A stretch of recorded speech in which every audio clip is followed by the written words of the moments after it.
स्वामी समर्थ महाराजांच्या चरणी शरण जाणे म्हणजे केवळ एक धार्मिक विधी नसून ते संपूर्ण जीवन बदलणारे आध्यात्मिक व्रत आहे। गुरुपद स्वीकारल्यानंतर आपल्या आचार विचारात, वागणुकीत आणि भक्तीत सातत्य असणे आवश्यक असते। गुरूंची कृपा मिळवण्यासाठी श्रद्धा, नम्रता आणि निःस्वार्थ सेवा हेच सर्वात मोठे साधन आहे। 1. गुरुपद घेतल्यावर पाळावयाचे नियम। दररोज सकाळी स्नान करून स्वामींचे स्मरण करावे। श्री स्वामी समर्थ या नामाचा शक्य तितका जप करावा। गुरूंनी सांगितलेल्या मार्गावर प्रामाणिकपणे चालावे।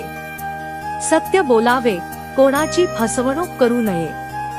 व्यसन, वाईट संगत आणि चुकीच्या सवयींपासून दूर राहावे।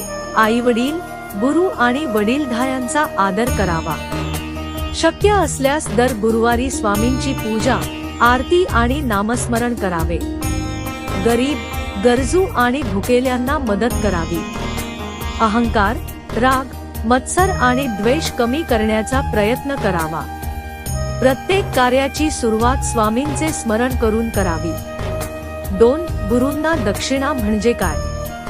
दक्षिणा म्हणजे फक्त पैसे देणे नव्हे, खरी दक्षिणा म्हणजे आपला अहंकार सोडणे, वाईट सवयींचा त्याग करणे, नियमित नामजप करणे, सदाचाराने जीवन जगणे, गरजूंना अन्नदान, वस्त्रदान किंवा शिक्षणासाठी मदत करणे, गुरूंनी दिलेल्या शिकवणीचे पालन करणे, इच्छेनुसार फुले, फळे, नारळ, वस्त्र किंवा आपल्या सामर्थ्यानुसार धन अर्पण करू शकता। परंतु श्रद्धा हीच सर्वात मोठी दक्षिणा मानली जाते। 3. गुरुकृपा टिकवण्यासाठी काय करावे? 7 मिनिटे दररोज स्वामींच्या प्रतिमेसमोर दीप लावावा। स्वामींची आरती म्हणावी। स्वामी चरित्र किंवा इतर भक्तिग्रंथांचे नियमित वाचन करावे। गुरुवारी उपवास किंवा सात्विक आहार ठेवू शकता। प्रत्येक यशाचे श्रेय स्वामींना द्यावे। संकटातही श्रद्धा ढळू देऊ नये। 4. समारोप 3 मिनिटे गुरुपद मिळणे हे मोठे भाग्य आहे, परंतु गुरुपद स्वीकारल्यानंतर त्यानुसार जीवन जगणे ही खरी गुरुभक्ती आहे।